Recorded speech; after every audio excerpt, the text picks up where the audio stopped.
परमवीर चक्र विजेता मेजर सोमनाथ शर्मा, नाम तो आपने सुना ही होगा।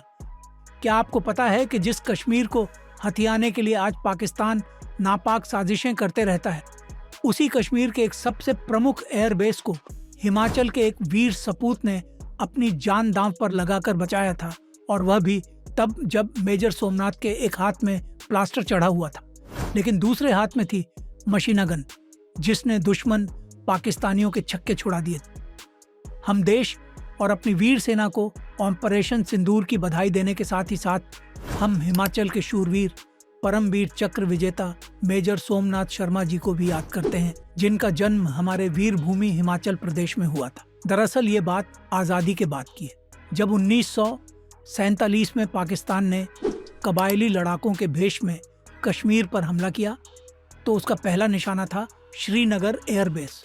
जानकार बताते हैं कि अगर वह एयरफील्ड हमारे हाथ से चला जाता तो आज कश्मीर शायद भारत का हिस्सा ही ना होता। तारीख 3 नवंबर 1947, जब 24 साल के मेजर सोमनाथ शर्मा की टीम को बडगाम भेजा गया। उनका एक हाथ टूटा हुआ था और प्लास्टर चढ़ा हुआ था, लेकिन उन्होंने कहा, मेरे लोग लड़ाई में हैं, मैं कैसे पीछे हट जाऊं। महज 120 जवान साथ थे और 500 से ज्यादा दुश्मन, लेकिन मेजर शर्मा डटे रहे। गोलियां बरस रही थीं, फिर भी उन्होंने रेडियो पर आखिरी मैसेज भेजा था कि दुश्मन से 50 गज की दूरी पर है, हम बहुत कम हैं, लेकिन पीछे नहीं हटेंगे, आखिरी आदमी और आखिरी गोली तक लड़ेंगे। और वह लड़े भी। जब तक शरीर में जान थी तब तक लड़े, उसी दिन वीर गति को प्राप्त हुए।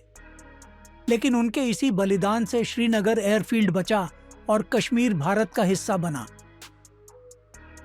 26 जनवरी 1950 को जब परमवीर चक्र अस्तित्व में आया, तो सबसे पहला सम्मान मेजर सोमनाथ शर्मा को ही मिला।